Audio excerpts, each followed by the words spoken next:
All right, sitting down with 9-year NFL veteran Kyle Turley. We figured that out. Even though That's you right. missed a year, That's right. Should have it been still 10. counts. Should have been 10. So, hey, just so for everyone to know, what was the injury that knocked you out? I made it to the NFL twice. That's what I tell people. Because once you're out, you're out. And they got me out year 7 off of injury, back injury, had surgery, pushed to come back because they push you. 4 months off of back surgery. I'm back in training camp, blowing up the disc out again in training camp because I wasn't supposed to be out there that early. But we don't have guaranteed contracts like those baseball guys enjoy, or basketball and hockey, so you're on the block all the time, man. So I had to make it all the way back again. So you went all the way back. So that was a back issue again the second time? Yeah, back issue second time. Came back, recovered. Tried to. They said I was fine, passed the physical, touch your nose, bend over, try to touch your toes. All right, you're good. Go out there. And then you go see the specialist and they're like, what are you doing? You shouldn't have been out there. But that second opinion will get you nabbed up, just keep moving.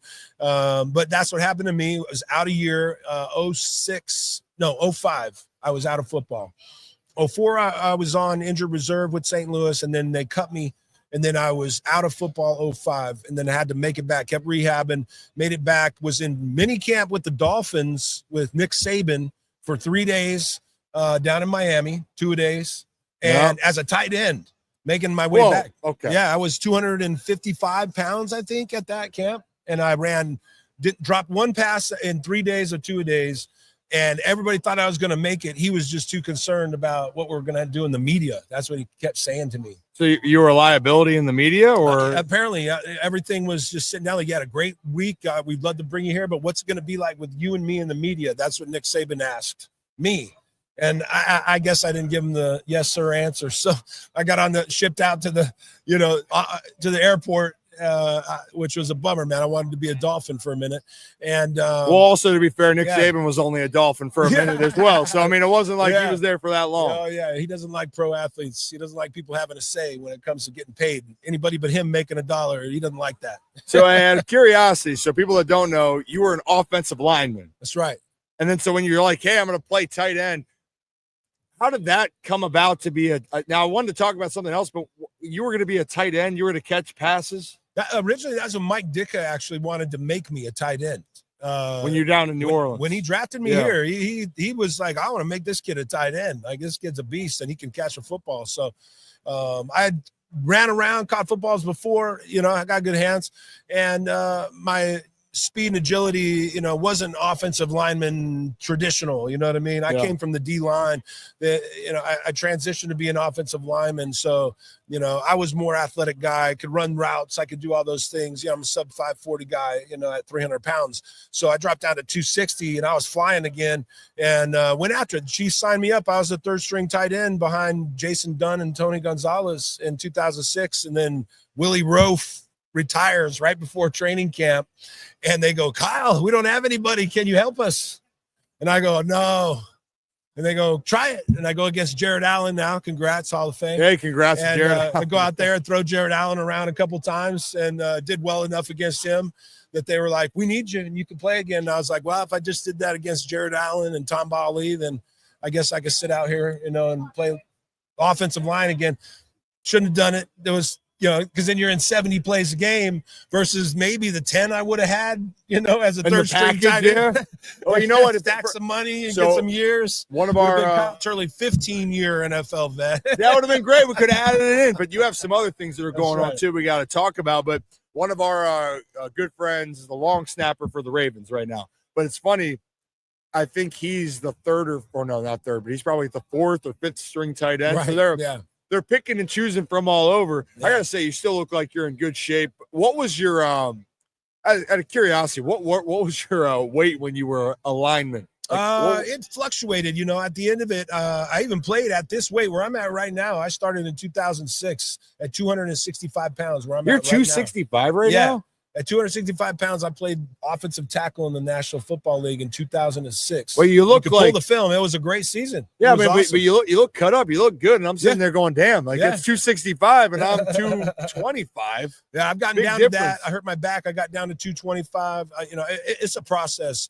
once you understand how to lift weights and how to eat, then you can put it on, take it off when you have a metabolism that I was blessed with. You know, at the end of the day, we're athletes, we're wired. Yeah. You know, we got to keep moving like sharks, and that just burns it and builds it. You know, you feed it. For sure. Yeah. So, I mean, the good thing is, well, I've been 320. So to answer the question, and then damn. So I played at 320, and then I've also played at 265. Same position. Kyle, that's almost a 60-pound difference. Yeah. When you say that out loud. Yeah, I mean, crazy. hey, you don't look 265. I wouldn't have thought that. Like, so we had Michael Brockers on the other day, and he was talking about being on the D line. I'm like, hey, Michael, don't take this the wrong way. I think you're awesome. You're a great player. You're just a massive dude, and like you look like it. If you told me you were 230, I would have believed you. Sure. But you're also when you stand up, like I get pride in my height. Hey, you know, this is the way you put it. It's where you place the weight, what you do. You know, as far as working out, there's a lot of muscles you can weigh a lot more. People understand pull-ups and all these other things. So you got the workout stuff down. The thing that apparently is that you just pissed off Saban and media, you're a liability. Apparently. Yeah. Apparently with that. Well, hey, talk to me about the football life. I mean, I know you said that in some cases, I mean, it derailed things for you. It gave you a great opportunity, but I don't think people also know. I want to talk about with the Power Plant Depot, your company, but you're also a musician in general. But let's start first. What is Power Plant Depot for people that are wondering? Yeah, man. Well, it's all, you know, part of everything, the music, the business, everything I do. I try to keep it all relative and expose it all in the same context with that this is my life, right? And ability to have my life is predicated upon me being able to control a lot of issues, right? Yeah. From playing this game of football, you get a lot of damage. And then after that, the pills that they gave us to deal with the damage did a lot more damage. So you got damage on damage on damage. So, you know, waking up, continuing to move forward is the key. And how can you do that? You have to be right in your mind, right? You got to get your head right. And so how does that happen? They thought it was pills. I thought it was pills. All these, you know, pills, they just hand them out still to this day. You get a pill. You get a pill. Exactly. You get a pill. And I found you don't need one of them. You do not need one of these pills out here. There's an opportunity in plant-based nutrition, plant-based supplements that can resolve your life from cannabis to mushrooms to there's canna, there's kava, there's kratom. There's all these plant-based opportunities where people are finding resolutions that are not killing anybody, right? Yeah. That's the biggest thing. Our community suffers a death rate on so many levels, you know, from our average life expectancy of a lineman that played as long as I did, 55 years old. Wow. I'm turning 50 this year. So I got 5 left according to the standard, right? You know, how do we make this road a little bit longer, right? Yeah. And can we even make it even longer? Yeah. That's my purpose. So what you're seeing is, you know, the proof of being able to wake up every day constantly and say, I got to keep going. I got to keep going because the body will respond. Yeah. Right. You feed it the right foods and you do the right activities. You're going to grow muscle. You're going to look good. All these other things. If I don't do what I do to work out, neuropathy takes over. Yeah. All the nerve damage takes over. The muscles start just disappearing. You know, I mean, I barely have a right calf as it is because of my back injury. You know, I'm dead in my whole right leg. Yeah. But I push to run. I push to lift weights constantly to build those muscles. Because if you don't, they're just going to go away. You know? Yeah. Now when you said calf, I'm trying to look down to like, look, but also I'm not. Peg leg but I'm also, no offense, Kyle. I'm not looking down to be like, oh, hey, Kyle, because people might get the wrong attention anyway. It's okay. Gracious. We're 2025. Hey, it's all good. But talk to me about on the music side. Talk about transition. And you're right. It's hard being an athlete or stopping and moving forward, and whether it's the toll that it takes on the injuries and just a little bit of time. But talk to me about like the musician side of you now. Apparently, I heard you can cut it up. No, I appreciate that. I mean, people can go and see it. I put 2 records out. I hit the Heat Seeker charts 3 times when I was touring. Post-football career, I committed to living in Nashville, Tennessee with my family, wife at the time, now ex. And so a lot of new country songs to write. But I got my 3rd record coming out, going back in studio with Label 22. Label 22 signed me up. Awesome. So we're trying to take a step forward with this thing and see what happens. You know, music's just always been a part of my life, and then moved on after football, what to do, did radio, did TV, did all these different things. And I love being out there with the people. I love being on the stage. This is entertainment, right? At the end of the day, that's all it is. You're swinging a bat. You know what I mean? You're throwing a ball. Yeah. Everybody, we're just playing a game out here. You know what I mean? And entertaining people. So, it's awesome. I love the music industry, period, from being on the stage to all the production stuff and how it works. Yeah. Really intrigues me. So I've been a part of being security as in the industry of music, production in the industry of music, producing bands. I own my own record label. Put bands on tours, and I've done it myself. I've driven my own tour bus coast to coast. I did 100 dates plus a year for like 5 years out of Nashville. You were rocking and rolling. Yeah, health issues got in the way. This brain thing's real. Started having a lot of episodes, put me in the hospital, seizures, dizzy spells constantly. And I found a resolution in cannabis that changed my life and got me to be able to understand how my body works, move forward. And now I'm applying all these other things and mushrooms and all this other stuff that people are talking about. PowerPlantDepot.com. I'm going to continue to expose my story through products that I know work, that can help people live better lives. You know, and that's what it's about.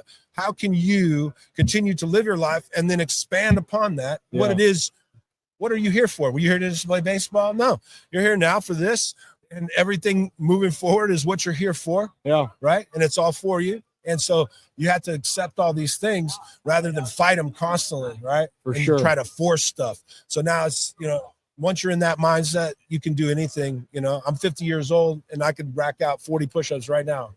Literally. I kind of want to see you do it. I'm not going to make you do that, but I kind of want to see it. But I mean, not going to force you to do that. But I love the fact that you care about health. I love the fact that you're so cognizant of trying to make a difference and make it better. And actually, I think before we were golfing, that was Ricky Williams, right? That's right. So we're all here. I know, but so Ricky, but Ricky in similar things. Here. Isn't that, it's amazing. People don't understand how amazing that is.